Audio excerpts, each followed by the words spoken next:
And I'm thrilled to get to talk to you today about hiring. That's kind of what we do all day, every day.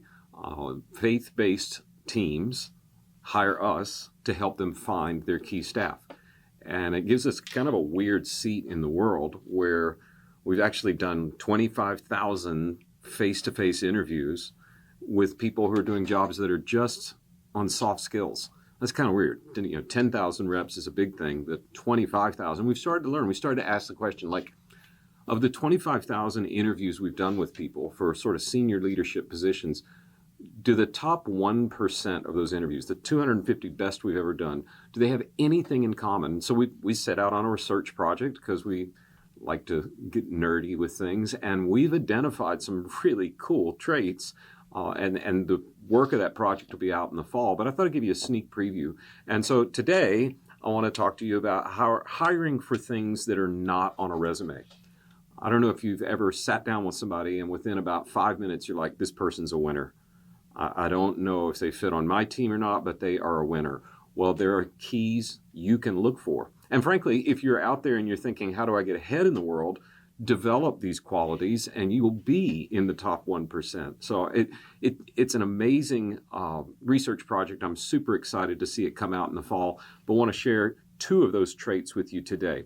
Now, I know the title of this is 3 things to look for that are not on the resume. The first one I want to talk about is looking for people that are a match for your culture. Your team has a culture. And this is a summit all about it. You've probably heard more about culture than I've ever learned. But I wonder, do you hire people for your team based on whether they fit your cultural values? You say, well, yes, of course we do. Well, can you tell me your cultural values? Can you tell me if you've got a culture code? Many people do now. The conversation's been a robust one for the last 5 or 6 years, and it's become a bit of a buzzword. We've been studying it for a long time. And we didn't just study it because we study things and go down rabbit holes. We do that, but we had a reason. Several years ago, when we were a much smaller company, we started winning awards for best places to work. One year we won 6th best place to work in Houston. The next year it was 3rd best place to work. And then we won like top company culture of anyone that was surveyed by Entrepreneur Magazine. So we were winning all these awards, and my staff kept coming to me saying, we need to write a book about culture. I'm like, why do we write a book now? I don't have time. They're like, write the book now while we're still winning awards. Sooner or later, we won't be, which is true.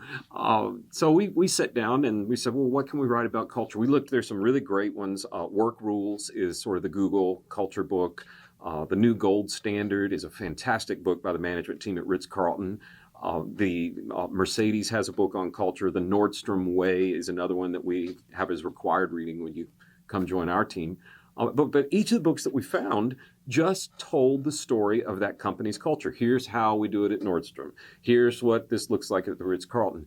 And you don't want a book about how we do things. We're a faith-based search firm. I mean, who's going to mimic that? It's the tiniest niche there is.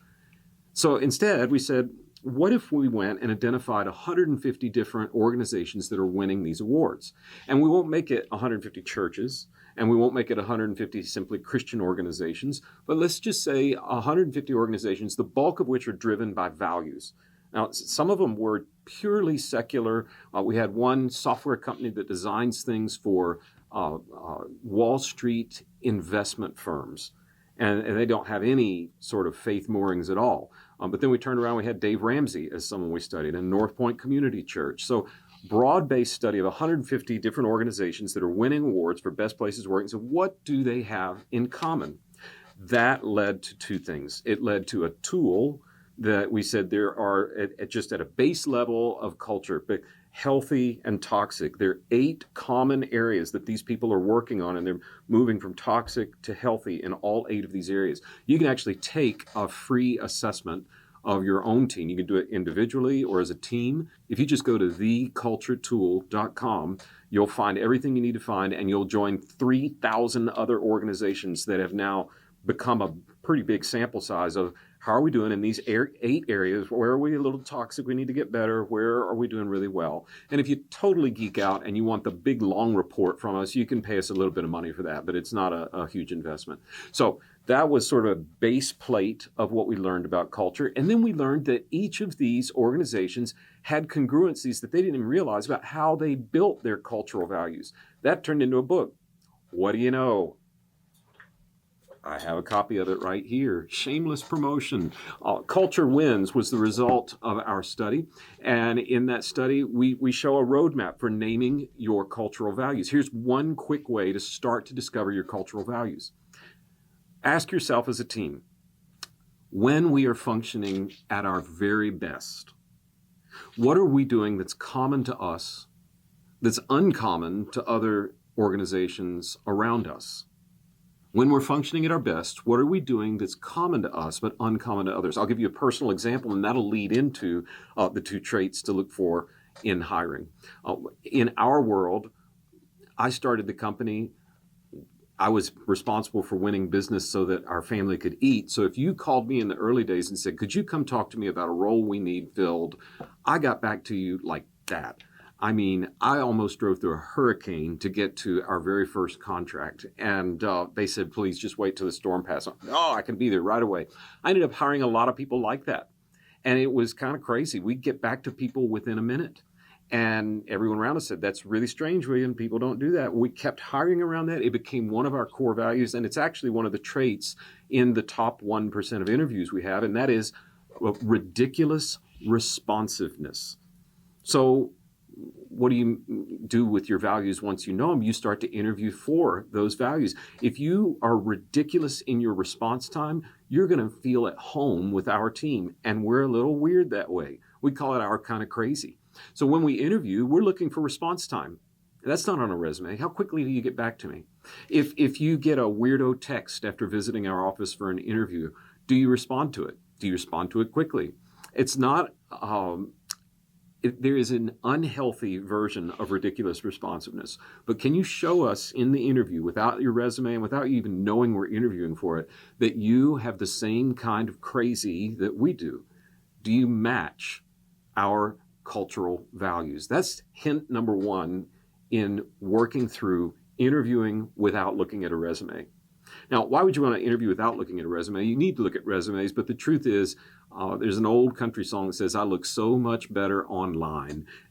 Isn't that true? Everyone can look good on paper now. Everyone's resume looks amazing. So looking underneath for a cultural fit or these 14 values that we found in the top 1% of candidates, that's where things are. And I'd say we can go to that responsiveness, the people who are fast, the people who get back to you quickly. That's an amazing quality that you need to be on the lookout for. We use a tool, many of you probably do, where people fill out a form if they'd like to learn more about our work or have someone contact them. It's called inbound marketing. Lots of folks do this. And so we used to just say, if somebody writes in, we need to get back to them within a minute. It was just OCD crazy. Get back to them in a minute. Well, a study came out not too long ago. It was of several thousand companies that use inbound marketing and pay serious money to have software that does this.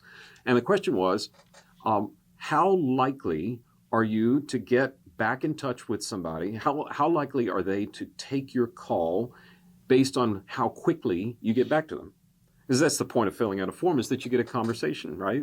So the question was, if you get back to them in this amount of time, what's the likelihood that you'll get a phone call? And if you wait, how does the response time affect your ability to have that call? So if you get back to people in 60 seconds was the first time they looked at, which had just kind of intuitively been hours, you are 98% likely to get a phone call with the person who wrote in if you get back to them in a minute. If you go to 20 minutes, it drops to about 60%. If you wait 24 hours, it's less than 1%. Guess what the average response time of all those companies that are using inbound software and are living by it? Average response time for those who actually take the survey? 42 hours. They're literally throwing money away. They have a less than 1% chance because they're waiting so long to respond. And we looked at that and looked at the candidates that we have. It happens to be one of our cultural values as well. But we said, The responsive are the ones who win.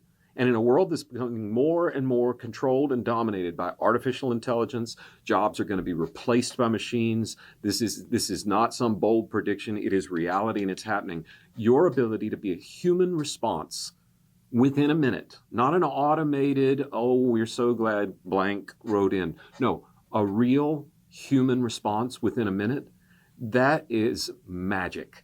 And if you are interviewing for people for your team, you'd be wise to look for responsiveness.